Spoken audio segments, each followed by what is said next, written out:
My clock says 2 minutes, so I Yeah, don't that sounds want right. anybody to miss the beginning who doesn't want to. Absolutely.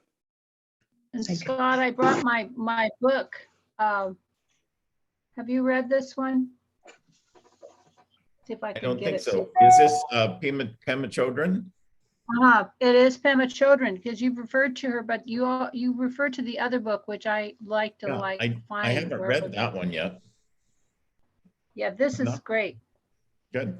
What's the I have a title? woman friend who swears by every one of her books. What is this one? Yeah. Like he asked. This one is Comfortable with Uncertainty. Oh, yeah. Okay. Yeah. Okay. Pema Chodron. Comfortable with love uncertainty. That could be a title for the religion. I really love Yeah. that book. My sister and I read that book together. Oh gosh, yeah. We've done it like 3 times because there are very short readings that you can do a reading a day. And Yes. it's a collection of things out of her other books. It's a wonderful. Oh, is it? Yeah. Oh, good. It's a great, oops, sorry. Comfortable It's with a way to uncertainty. get to, But yeah, comfortable with it. It's a really great way to get started on her journey. Yeah. She gets all her stuff together.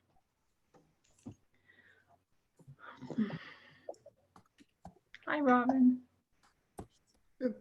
Here we, hello. Hello. Hey, Ron, There we pretty go. mountains you had there for a minute. That was beautiful. That's Patagonia. Okay. Let's So go. you have to look south if you want Have to you see. been there? Yeah, Wow. Amazing. okay. I want to go. I could take a mountain, but it wouldn't be true.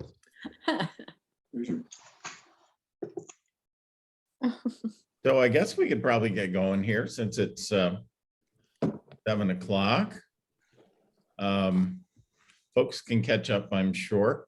I'll say one thing. This is Buddhism tonight, and as I mentioned, we're going to do 2 sections on Buddhism, and next one is not next week, Valentine's Day, which of course is a high holy day in America. We won't infringe on that with Buddhism. However, the week after that, we'll have Buddhism Part 2. And the person who will lead us is a friend of mine from Salt Lake City, whose name is Anna Zumwalt, and she is a Zen monk who does a lot of teaching and retreat work, and is wonderful when it comes to helping people cope with stress and uncertainty. So she's the uncertainty guru in that, and she's a wonderful presenter. I think you're going to really like Anna. So tonight, let me just jump in, and I hope this will flow almost like a guided meditation. Every time I do anything in this regard, and most of this is fairly new, it becomes, I get converted. There's some things about it that are so powerful and so simple in such an essential way that I'm charmed by the whole business of this. So we'll just jump in. Yesterday if you were at worship, you heard me quote Eckhart Tolle, who was discussing Jesus's revolutionary concept, of the reign of God or the kingdom of God. And he commented rather parenthetically, "We have been repeating Jesus's words for 2,000 years now. Who understands them? Maybe 1 or 2 Buddhists." And maybe as we go along and talk about Buddhism, you'll understand the connection, because it's undeniable in some ways, and really gets to, I think, the fact that maybe our religion and Buddhism meet at a very deep level, and maybe a lot of religions do, but you can see it pretty clearly in Buddhism. One thing that is said, and I don't know quite where this comes from, I should do a little research, but one thing that's been said many times is, in the end, only three things matter, according to Buddhist teaching. That is how much you loved, how gently you lived, and how gracefully you let go of things not meant for you. So one more time, how much you loved, how gently you lived, and how gracefully you were able to let go of things not meant for you. I'm tempted to say, can you measure our last president by those criteria? It's kind of stunning when you think about that as a measure of a life well lived or not, depending on how we measure ourselves in regard to each of those criteria. So that's by way of introduction. What is essential about Buddhism? I think the place one needs to start, and the place I always do start, is the fact of Buddhism has everything to do with its founder and the life of the founder, or at least the story of the life of the founder. And I want to say a few things about that. To begin with, the thing about the Buddha is he recognized that there was something wrong with the religion he was born into in northern India, Hinduism. And the problem he found with Hinduism was not a problem that most Hindus had, nor ever have with Hinduism, and that is the idea of the eternal return, the business of reincarnation, the cycle of birth and rebirth. Buddha kind of was saying, stop the wheel, I want to get off. He wasn't happy with the idea that people live 2,000 or 3,000 lives before they somehow get it right. That just seemed to him to be misery. So to begin with, just as Jesus is a Jew and not a Christian, so I think it's important for us to realize that Buddha wasn't a Buddhist. He began as a Hindu. And these religions are, like all religions, are in flux, and both are reformist. Jesus was reforming Judaism, just as Buddha was reforming Hinduism. Just as some people told Jesus, if it's not broke, why fix it? So people must have said the same thing to the Buddha. Now, how much can we believe about this person who was said to be born in 563 BCE?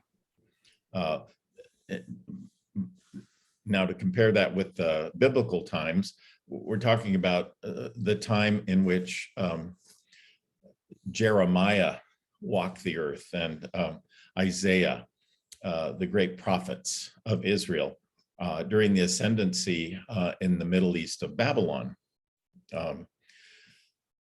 And again, what do we know about Buddha and Buddha's life that we can trust?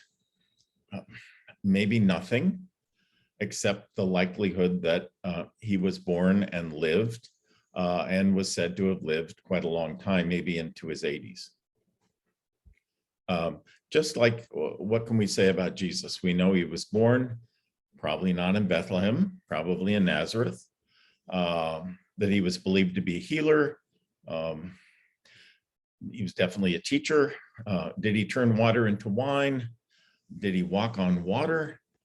That's probably part of the mythology connected with Jesus, that those who wrote those stories down didn't believe actually happened either. But he lived, and we can be reasonably sure, again, this course is a comparative religion kind of course, which I think is such a good benefit, comparing one religion with another. We can be relatively sure that the teachings we have from the Gospels resemble his essential teachings and probably get right to the root of most, if not all of them. Why is this the case in case of Jesus, parenthetically? It was because, like a lot of people in the first century, he was an itinerant preacher. That is, he didn't just deliver his Sermon on the Mount or Sermon on the Plain once.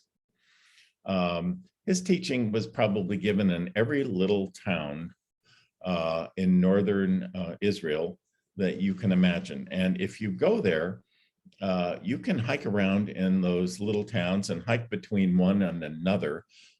They're not that far apart, and see where he set up shop in synagogues and other public spaces, or perhaps just outside with his group. And you can imagine his disciples saying, oh, here comes the one about the older son and the younger son again. Why do we think these are his teachings? Because people heard them countless times and could repeat them themselves once he was gone. So with the Buddha, there are many teachings of the Buddha. I'm absolutely not a scholar of Buddhism, so I don't know how one decides what teaching of Buddha is real and which isn't. The details of the Buddha's life, don't know which are real and which aren't, but some do sound more like a mythology than others. So the idea is that he was born a prince in northern India, a place which is now actually southern Nepal.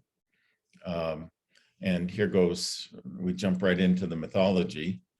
A young woman has a vision. That is, a white elephant gives her a lotus flower, and the elephant enters her side. And it is determined that she will have a son who will either be a great ruler or a great holy man. And she dies when he is 7 days old, leaving the direction of his early life entirely to his father, who wants him to be a great ruler, not a great teacher of spiritual matters.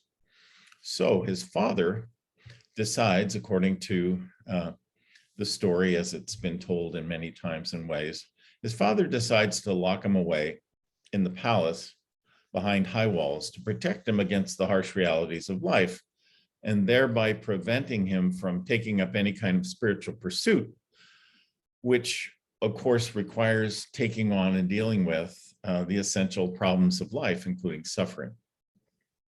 So Siddhartha Gautama, as he is remembered, lives in a bubble, which is made possible by his father's power and money. And an early saying from Siddhartha is, I was most delicately brought up, most delicately. A sunshade was held over me night and day. So the father wants him to be the king of kings in a place where there are 16 separate kingdoms. And Siddhartha is encouraged to indulge in everything pleasurable. He marries his cousin. Again, he lives behind high walls, small community, marries his cousin at the age of 16. And his father, according to the essential story, would not let him see three things, right? Old age, sickness, and death. But at the age of 29, the bubble of pleasure bursts, and Buddha chooses to jump the wall. And all at once, he sees an old man, a woman who's sick, lying on a litter, and a funeral procession. And in his shock, he realized that these things are his fate too. This is what it's like to live inside a body, inside of time. So he chooses, because it's been kept from him, to know all the truth. And understands quite quickly that existence is full of suffering. But he also sees an ascetic monk, giving him a clue that maybe there is a way to deal with these realities. And so first act of his life is the Great Renunciation, where he leaves his wife, his home, after his first son is born, whose name by the way is named fetter or obstruction, or like ball and chain. So remember, we're dealing here with mythology, right? The Bible speaks in this kind of language. It's like the husband of Abigail in the collection of stories about King David. Abigail has a husband whose name is Nabal, which means churlish or obstinate. Now, most parents would not name their child churlish or obstinate, but Nabal's name is churlish. And Abigail says to David, forgive him. Nabal is his name and Nabal is his nature. Similarly, Buddha leaves home in order to get away from this fetter, this obstruction to his spiritual maturity, to his special path. So here is someone who has power, wealth, prestige, a good family life, and he gives it all up because he senses something is essentially wrong with the human condition, something that causes so much suffering for everyone. He cannot push this aside, so he sets himself single-mindedly to understand what is causing all this misery, which keeps repeating itself generation after generation. And he's someone with enormous will, and his experimentation leads him to embrace austerities that few people would even imagine. Right away, as with Jesus, he has a wilderness experience where he is tempted to be something other than he knows himself to be at his core. Again, an interesting comparison. Mara, the equivalent of Satan in the story, the tempter god, says, you are destined, Siddhartha, to rule the world. Go back over the wall, go home and accept your fate. But he will not do it, knowing there's no knowledge without sacrifice.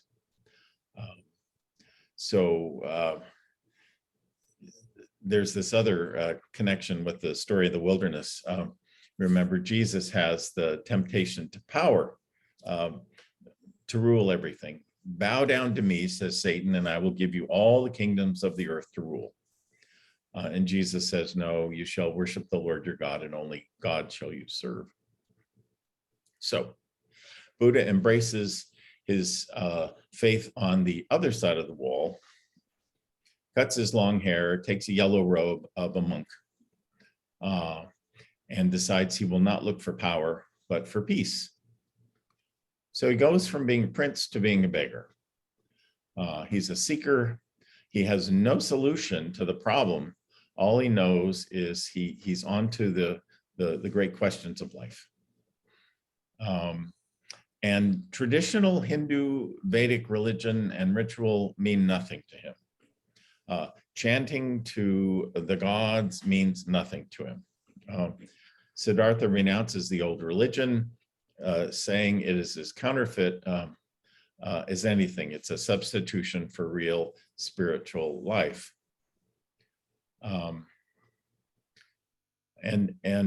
Again, he's talking about wanting to get off the wheel of birth and rebirth. And the idea of rebirth is not the idea of rebirth made popular by Shirley MacLaine, back in the 90s.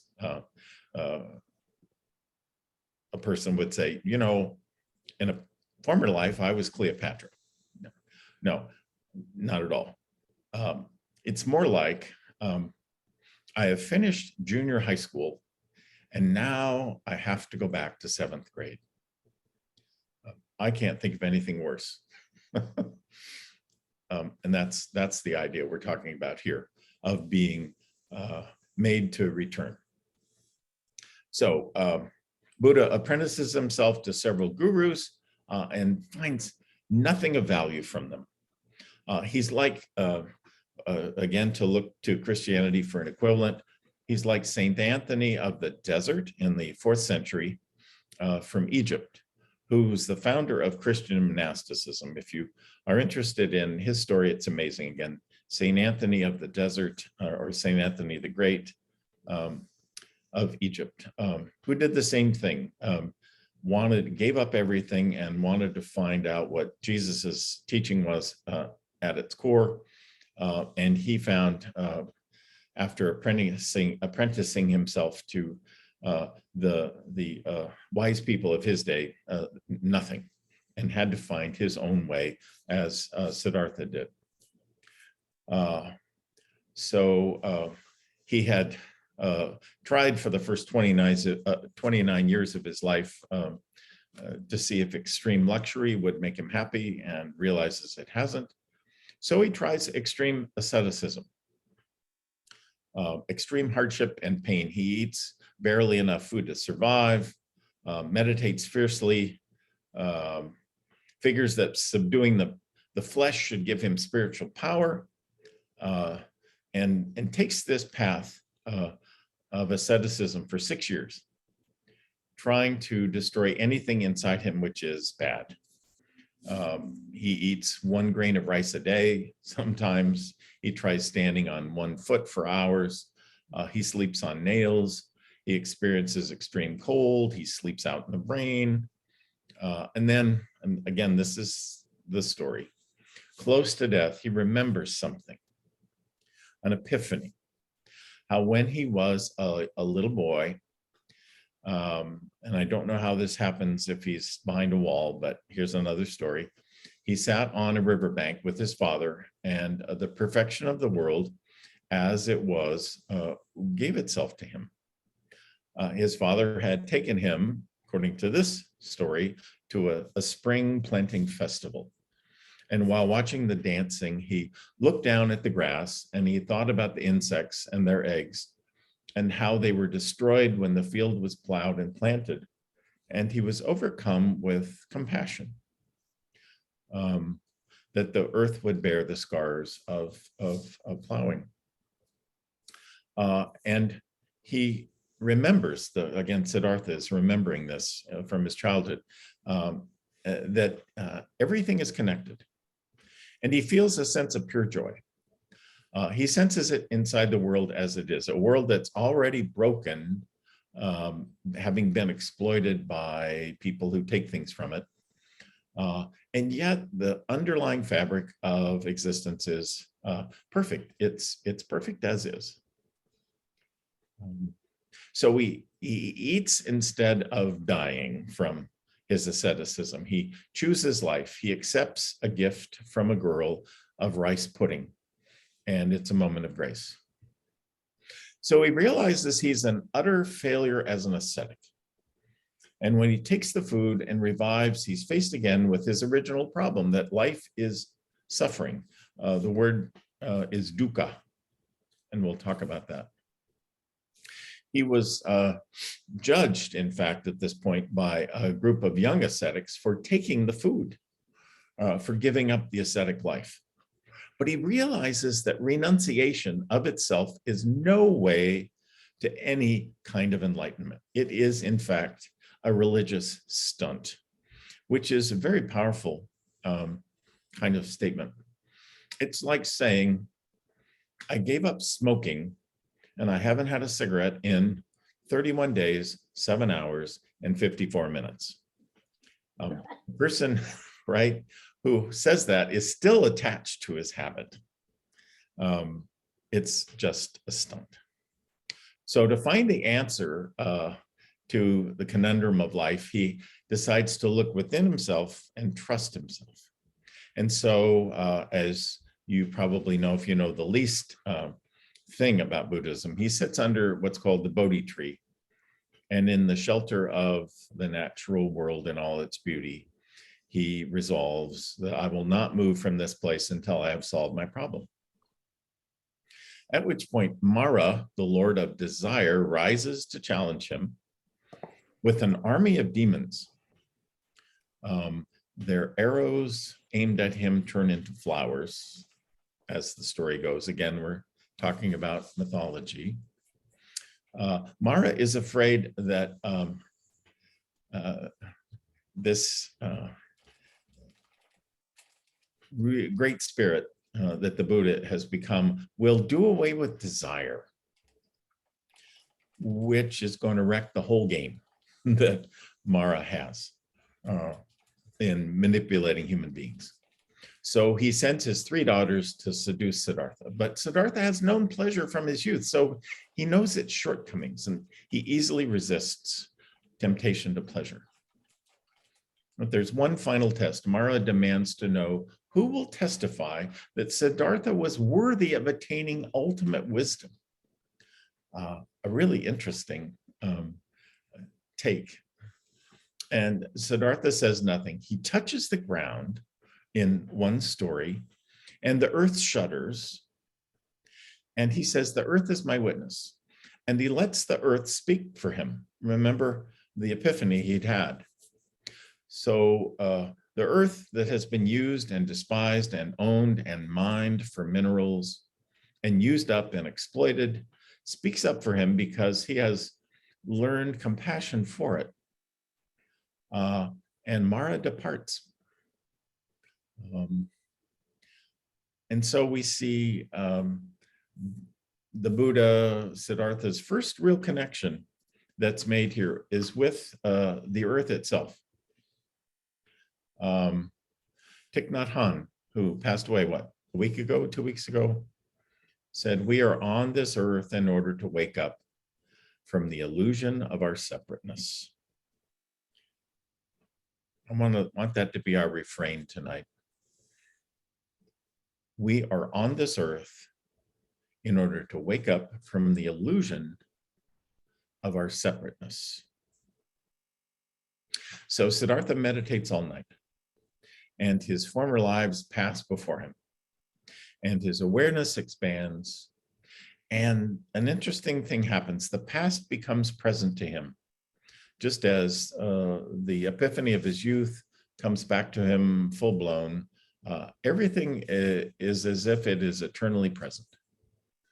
And he's given a cosmic vision of the entire universe to understand this business of birth and rebirth, this cyclic machine. And he says, my mind is at peace.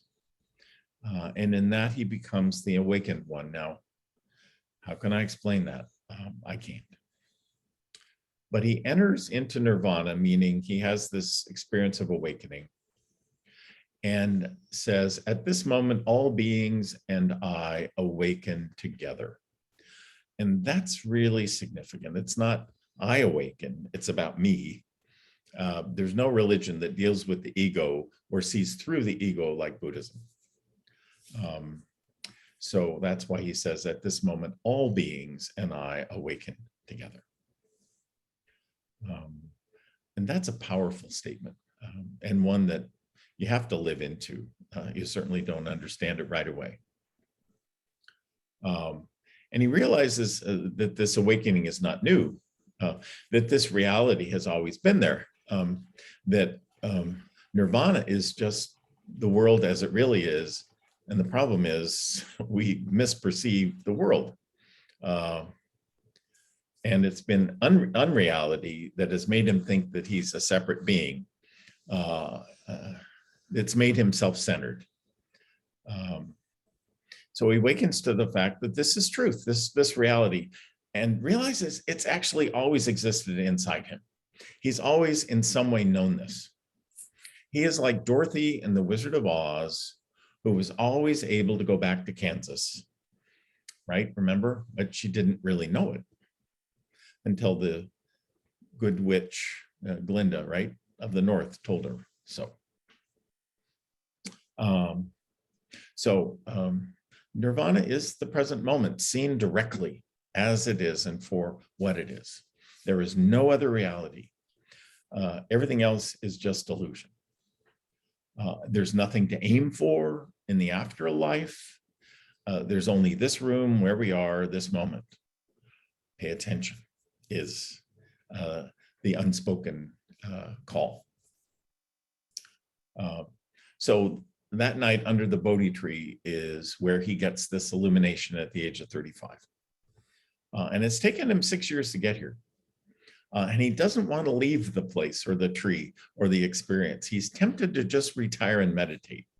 The myth is that right here, Brahma, the one central creator, remember, the creator god of Hinduism, comes to Buddha and pleads with him to go out and give his teaching, to tell the world about what he's learned. And so he becomes a bodhisattva, which is a being who is enlightened, who out of compassion for others determines to stay behind in this incarnation and point the way for others, to teach the essential truth about reality. Now, he realizes at once that people may think he's crazy. He's not doing what people will expect. That is to propound some dogma. All he can do is speak from his heart, which is what is essential about Buddhist teaching. He's learned this middle way between asceticism and materialism. And he doesn't trust the excesses on either side. The truth, he realizes, is like a string on a sitar. Too tight, it will break. Too loose, it will give no music. Has to be just right. Paul in Philippians says, and this is probably the last letter we have from Paul, I have learned the secret of being content in any and every situation, whether well-fed or hungry, whether living in plenty or in want. I can do everything through the one who gives me strength. Siddhartha, Buddha, could have said the same thing. The middle way.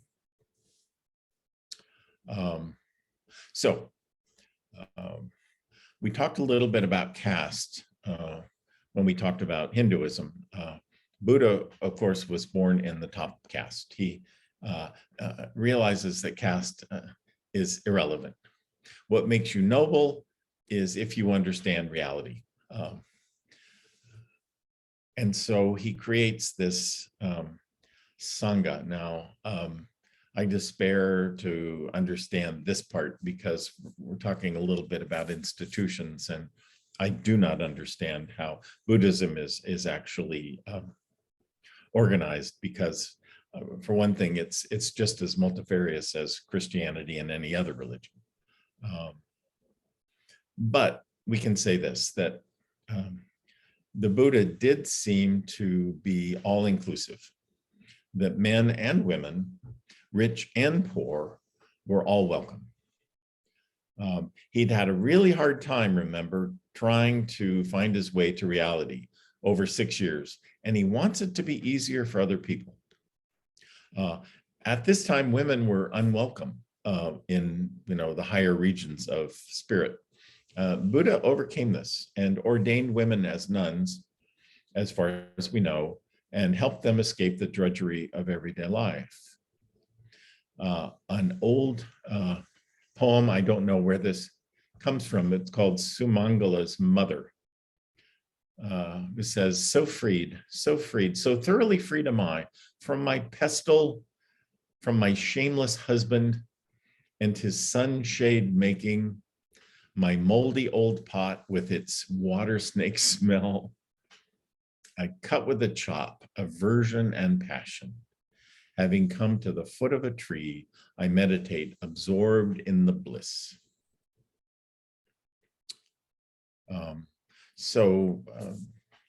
The Buddha, we understand, lives to a ripe old age, not like Jesus, who was cut down at 30. Buddha was a vegetarian, but he ate meat, which says something to us. And that is that although he vowed to never take a life, he was known to accept anything people gave him to eat in his begging bowl out of respect for their feelings, which took precedence over that original vow.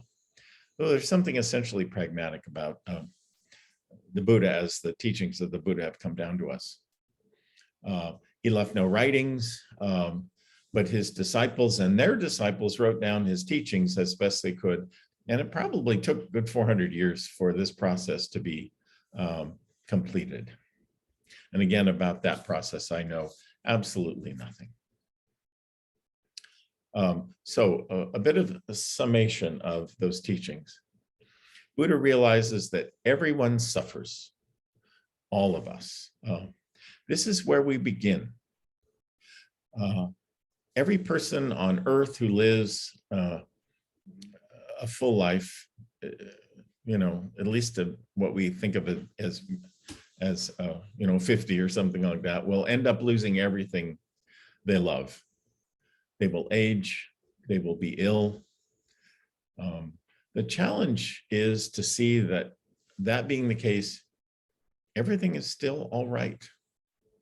Everything is still in some way perfect. So there are four noble truths. We're going back to the word dukkha now. Number one, life is dukkha, which is usually translated simply as suffering. But that just doesn't work. It seems a little dour, a little pessimistic. A better translation for dukkha is life is unsatisfactory. Someone has said it's like a bone that's out of joint. You get pain and a loss of freedom of movement, both those things together. So dukkha leads to a life with pain and loss of freedom. Houston Smith said an even better metaphor might be that life is like trying to push a grocery cart from the wrong end. Try that sometime. You can do it, but it's really hard, right? It's always fighting you. And there is that sense, right? That, gosh, sometimes it just senses. It seems that life is fighting us. It's the illustration I used yesterday from Greek mythology about the myth of Sisyphus rolling that stone up a hill every day and having it roll back to where it was while we're sleeping. So Buddhism is first and foremost about seeing reality as it is and accepting it as such. So it asks, why is life out of joint? And the second noble truth is our own mind causes this. The cause of our out of jointness comes from within. And it's due to something in us called tanha. I'm not sure if I'm pronouncing that correctly, which is usually translated as desire, but this too, I understand, is inexact. Because Buddha said many desires are actually noble. The desire to help others is, of course, noble. The desire to go forward on the spiritual path is noble. What is wrong is craving for private fulfillment. Fulfillment for just me. What will satisfy me, no matter the consequences for other people. So if there were a food shortage and there was a loaf of bread and you wanted the whole loaf, then that would be tanha. Even if you wanted the bread to feed your family and not your neighbor's family, it's still the same. It's still tanha, a desire that's not quite right, not in tune with reality, the deeper reality. That kind of desire is a force that ruptures community. When we are selfless and free, we think differently. But it's hard to maintain them. Alan Watts, talking about Buddhism, speaks of our skin and encapsulated egos, which ooze like a secret sore. Our skin encapsulated egos, which ooze like a secret sore. That comes from this kind of desire that is private. Someone else has said it's like a strangulated hernia. The larger it swells, the more circulation is cut off and the more the pain. So in some sense, the whole religion of Buddhism is spawned by these insights about suffering and desire. To help us understand that, someone has said, given a group photo, which face do you look at first? If you're part of the family or the high school graduation, you pretty much look to see how you look. Yeah. where is the man who looks to see if his neighbors go hungry before his own family? That's a question that Buddhism poses to us. Where is the woman who is as concerned with the entire living of the whole world as to her own salary? This, says the Buddha, is why we all suffer. Unless we link our own fate and our own welfare to that of the whole world, we insist on strapping it to the puny burrows of our separate selves. Okay. Again, we are on this earth in order to wake up from the illusion of our separateness. Houston Smith offers the example of the image of a lens. A lens differs from a plate glass in that it has a bulge in it that keeps light from going straight through. It refracts or bends that light and distorts it. The reason to study Buddhism, he says, is to enable our minds to see things just as they are. Our minds are like a great round mirror. And now a mirror reflects what is before it, and our minds are meant to reflect the world as it is, but not the way it gets distorted in our mirrors. Problem is that we have covered the mirrors of our own minds with so many markings that they stand in the way of our seeing the world as it is. And so he offers this accompanying illustration. A young man falls in love with a young woman. Is it the woman he is in love with? No, he is in love with the beautiful picture he has painted of that woman on the mirror of his mind. That leads to no end of sorrow. If you want to erase the markings on your mind so you can see things as they are, you should study Zen, according to this religion, or Zen, the Zen version of Buddhism. Again, the point of Buddhism is to try to learn to see things as they are, not as they have been distorted by our own hearts and our own desires.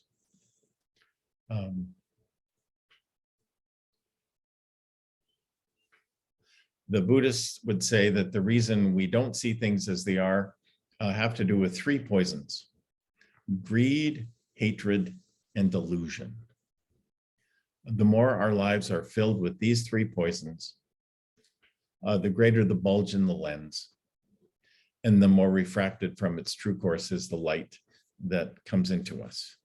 Again, greed, hatred, and delusion. The way to see things as they are is to eliminate these three poisons, which will make the bulge in the lens decrease and will make our vision more like plate glass. Now, one would think that seeing through plate glass is the ultimate culmination, but it is not quite. The goal is actually to remove the glass altogether. A plate glass still divides us. We need to overcome the chasm between ourself and the world. The third noble truth, that whole one, we've just been talking about number 2. Third one, if selfish craving is the cause of disjointedness, the cessation of suffering is overcoming the craving. Again, we remember that some desire is good. How do we get rid of the craving, however? That's the fourth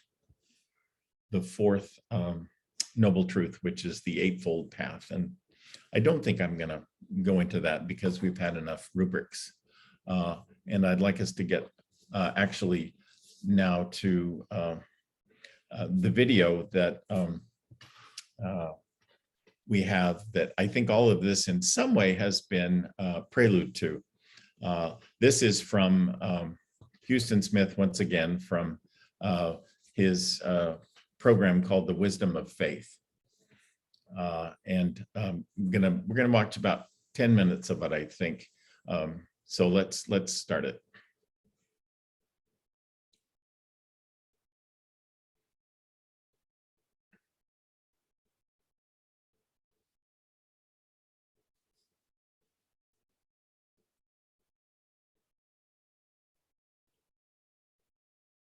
Unmute here.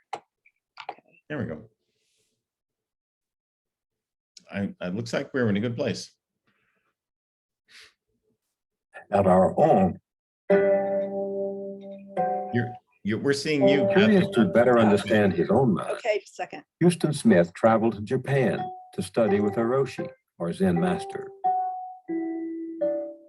See it now? Yes. The rigors of Zen training, involving 8 hours a day of silent meditation, led him to write that entering Zen is like stepping through Alice's looking glass. It is a world of bewildering dialogues, obscure conundrums, stunning paradoxes, all designed to bring on a flash of wordless insight. My supreme wish then was to make it into a Zen monastery, to undergo the training that the Zen monks receive. And little did I know at that time what I was asking in terms of the difficulty, because it's very easy to get into a Zen temple, but a Zen monastery is another story, because the Roshi, the Zen master, is working with, in my case, there were 30 students, day in and day out, to cultivate a very rarefied state of awareness.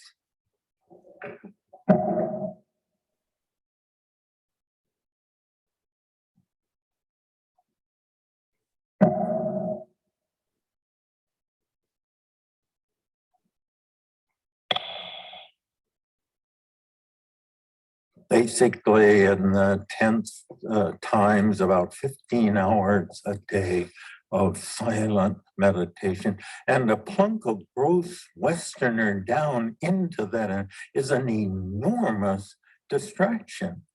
Wonder how he's going to make it. Wonder how long he will survive, because, all these become questions, and the Roshis don't want it because it's a distraction. The day after I arrived, I was taken into the presence of the Roshi. Only 2 at that time spoke English, and he was one of the 2. I'm seated on my haunches. There he is, looking very stern in his robe, and he gave me my koan. Koan is a meditation problem, which in Rinzai Zen, the meditation focuses on. Now, the beginning koans are like shaggy dog stories. They make no sense. The 3 standard ones, this is the sound of 2 hands clapping. What is the sound of 1 hand clapping? The second standard one is, what was the appearance of your face before your parents were born? Now, the one I was given was the 3rd standard one, which is a little bit longer. A monk asked Zhou Shu, he said Zhou Shu was a master back in China, does a dog have a Buddha nature? To which the master said, mu, which means no in Japanese. Now, every Buddhist would know that the Buddha had said even grass has a Buddha nature. Presumably, dog is on a higher scale of being than grass. How can it be that grass has Buddha nature and a dog doesn't? What I've just said, he didn't tell me. All he told me was, does the dog have it? And the answer is no. So I had a problem. Then he went ding-a-ling-a-ling, meaning it's all over for today. And so I had 24 hours with that problem on my mind.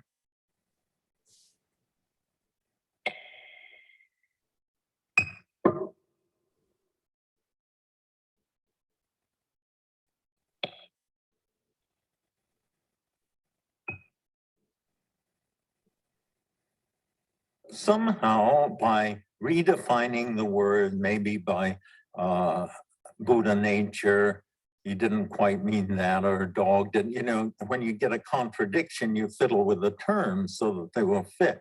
So next morning, the same routine, I went back and he glared at me, meaning, what's your answer? And so I gave him my answer and he said, oh, no, go back. Ding-a-ling-a-ling. So I had another 24 hours. And during that day, I came up with an even more ingenious answer. And when I went back the third morning, he didn't even hear me out. Halfway through my answer, he roared at me. He said, you have the philosopher disease. Okay. Then he softened a little bit and then, you know, there's nothing wrong with philosophy. I happen to have a master's degree in philosophy myself from one of our better universities. But philosophy deals with reason, and reason can only work with the experience that it has to work with. Now, you obviously have the reason. You do not have the experience. For these weeks, put reason aside and go for the experience.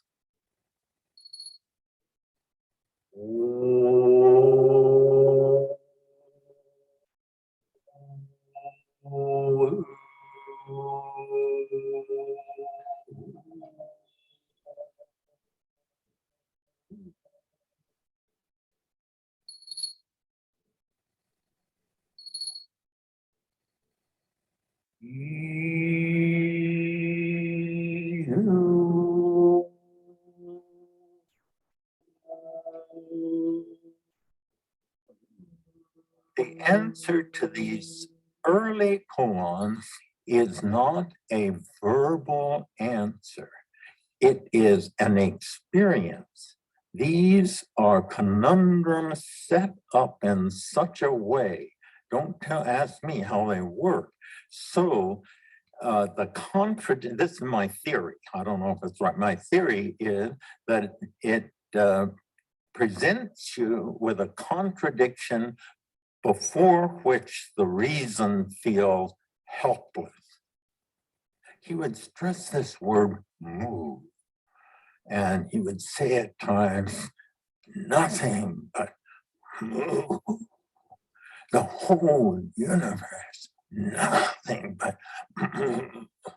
And I found that it was working like a kind of mantra within me, having, as it were, knocked out the logical, rational process in this concentration on the issue. At some point, something gives, and you enter into the deep mind and with a kind of detonative experience. It's a mystical experience.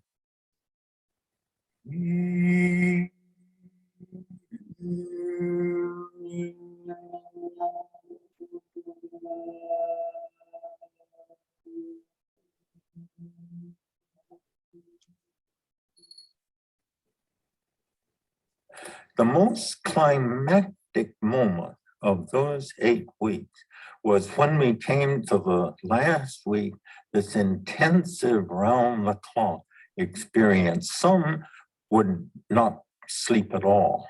I was 37, most of them were younger. They let me sleep 3.5 hours. After the first night, you're just sleepy. After the second night, you're pushed.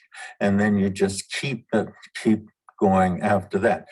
The net effect was I was worked up into a state. My mind was in a state, and this happens too. I was furious. I thought this kind of behavior, to do this to a human being, it's just human. You know, I'm not defending what I was thinking, but I was just irrational. And at that time, this climactic week, final exam week, so to speak, we were going in twice a day. And the second day before the end, I went storming into that roshi, and I was ready to let him have it, to throw, not just to throw in the towel on the whole business, but to throw it right into his face. And when I went in there in that utter rage, so the usual routine, you sink down to your haunches, you mechanically touch your forehead before him. Our eyes met, and he said, "How's it going?" The words sounded like a taunt to me. And I answered, "Terrible." And he said, "You think you're going to get sick, don't you?" And I yelled again, "Yes, I think I'm going to get sick." My throat was closing in on me so that I could hardly breathe. And then, all of a sudden, in the most objective, quiet voice you can imagine, he said, "What is sickness? What is hell? Put them both aside and go forward."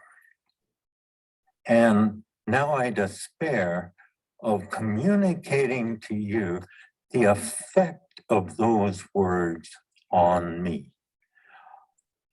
Immediately, with no thought, I found bubbling up, well, by God, he's right. And the way sailing in with my anger, with those words, he just spun me around into a state of total tranquility and peace. And I did my bow to the floor. I got up, leaving the room, not only determined to finish the 2 days, which I wasn't at all sure I was capable of doing, but knowing that I could do it. I have never experienced such a transfusion. It seemed like a pipe from his aura to my aura, in which the energy came into me. When I said, by God, he's right, the opposite, sickness and hell, when he said both are irrelevant, they came to the same thing. And the union of the opposite. In a normal state of mind, I would never think of sickness and health as being identical. But in that moment, I could see that there really was no difference between them.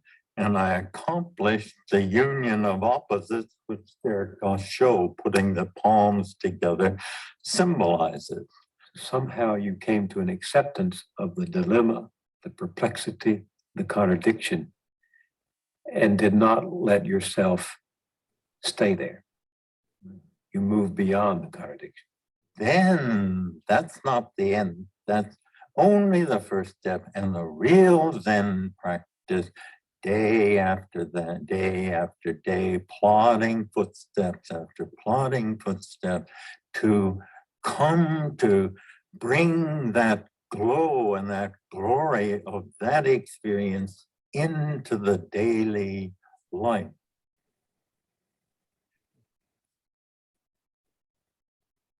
As how Queen said, my daily life is no different, except that there is no conflict. Drawing water, hewing wood, in everything, no obstruction. This is the mysterious happening. This is the wondrous, incomparable power.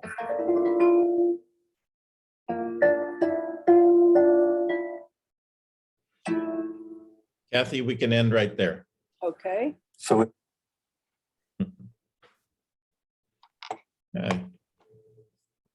Thank you so much. All right. We still have time. Any questions that I won't be able to answer? Just unmute yourselves and have at it. Do we have any Zen monks among us? I mean, you never know. No, but I'd make one observation. You were talking about the dukkha and how, that was terrible, or I don't know, I can't remember the words that you used. The word that sort of makes it easier for me, at least, is life is hard. And, I guess that's sort of the way I look at the dukkha. Life is hard. And then, I think that's something we sort of all realize. And I guess the other observation I would have is, and certainly after looking at this video, so much of what we do in our lives is colored by our perceptions.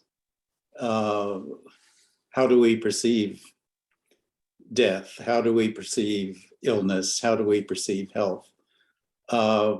Whatever we choose to do happens because of our perception, our coloring of that particular issue. At any rate, I'm rambling on. No, I get that. Yeah. We can't choose our circumstances, but we can choose how we address them. Yeah. Others. It seems to me what this fellow was going through is very similar to childbirth. The Buddha's awakening. Mm-hmm. How interesting. Yeah. That sounds like a very suitable analogy and metaphor. Painful for sure, but a brand new world is born.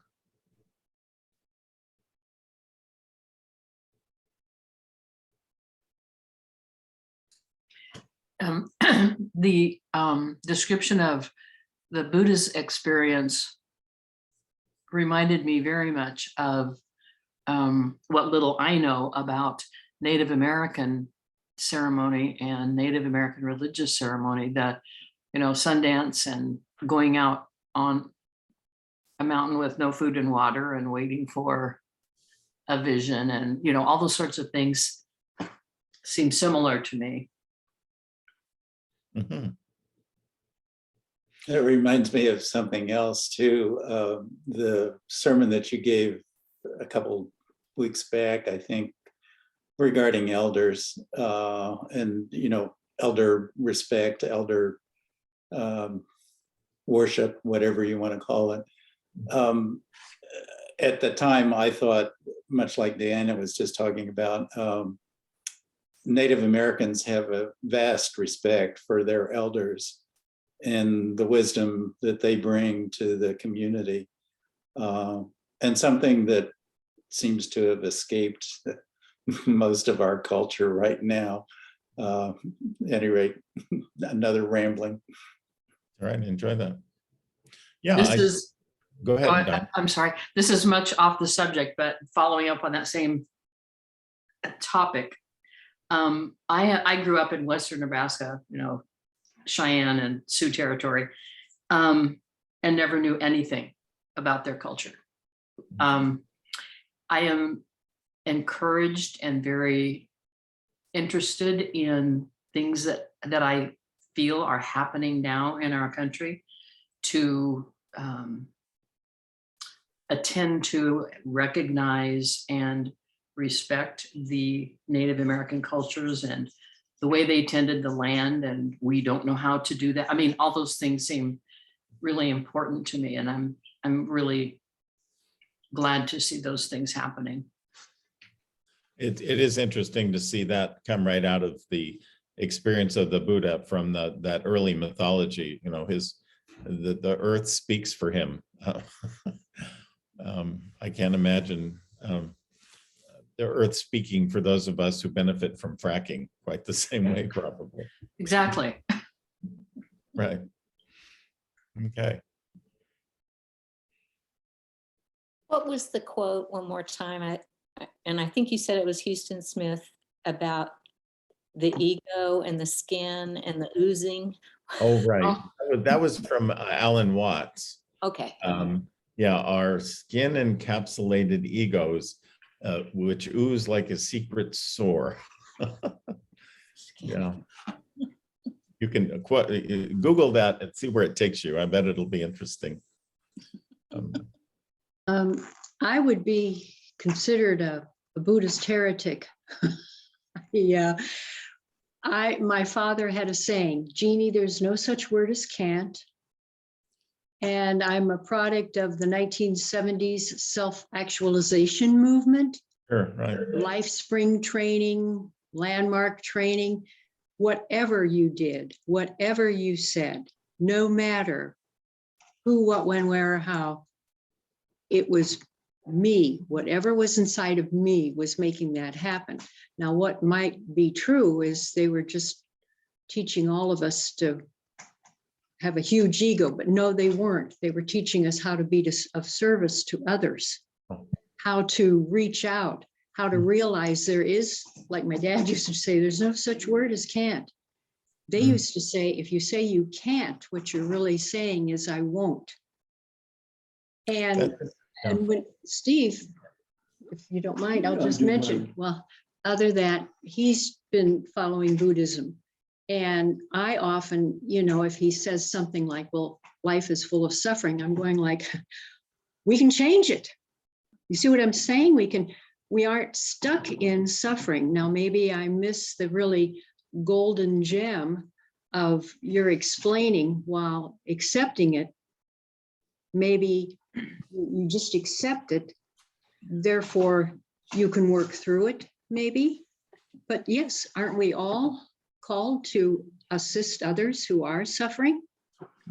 Are we not working to heal the sick? Are we not wanting to have somebody who is in great discouragement or something to encourage them? And am I totally off the mark? I'm not denying anything that what I just learned tonight, and it was very, very good to hear it but I'm just trying to understand. Yeah.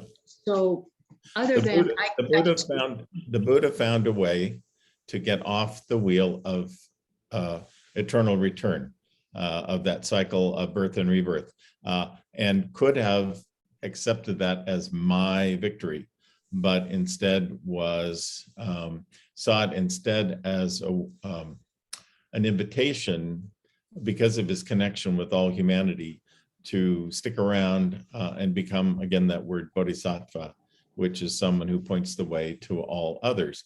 And so there is that kind of ego, and you look inward, which sounds egocentric and narcissistic, but it's by going as deep as you do inward that you can, in fact, find a way back to other people. One statement from a Zen master goes this way: to study the Buddha Dharma, the Buddha way, is to study the self.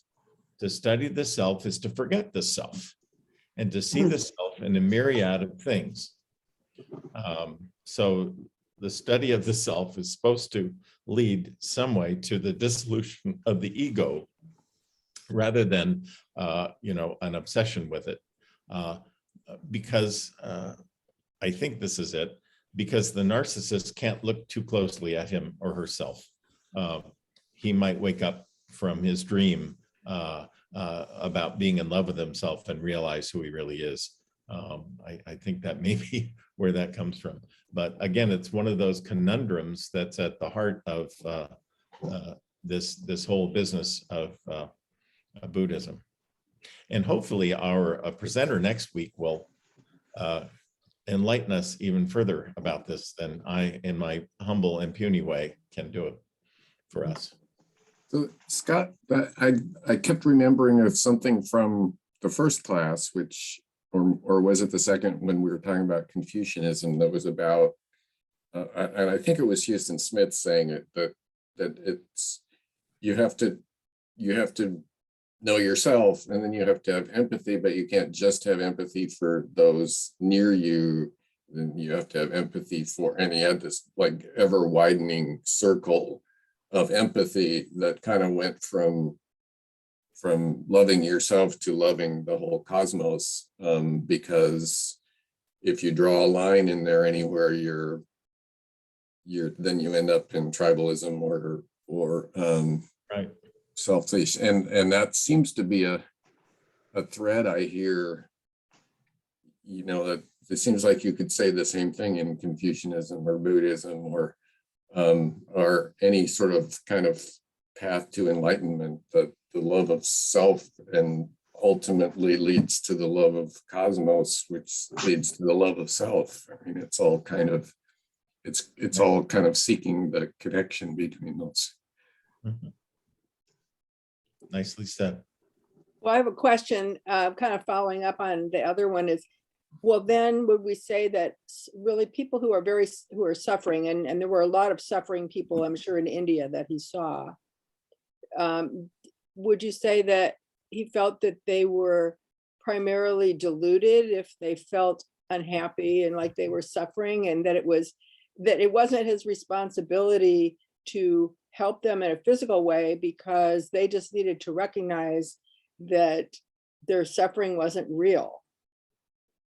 Great question. Good one, abs- Kathy. no- I have no comfort answering that at all. How you get from a little child suffering greatly through no fault of that little child's own to saying sickness and health, there's no difference between them, put your hands together and move forward, is a really difficult one. So hopefully, I think our next teacher, Anna Zumwalt, will be looking at this video and be ready to come back to us maybe with an answer about that one. Great class, though. I mean, really enjoyed it. And you did a great job presenting it. It's fun to tell that story.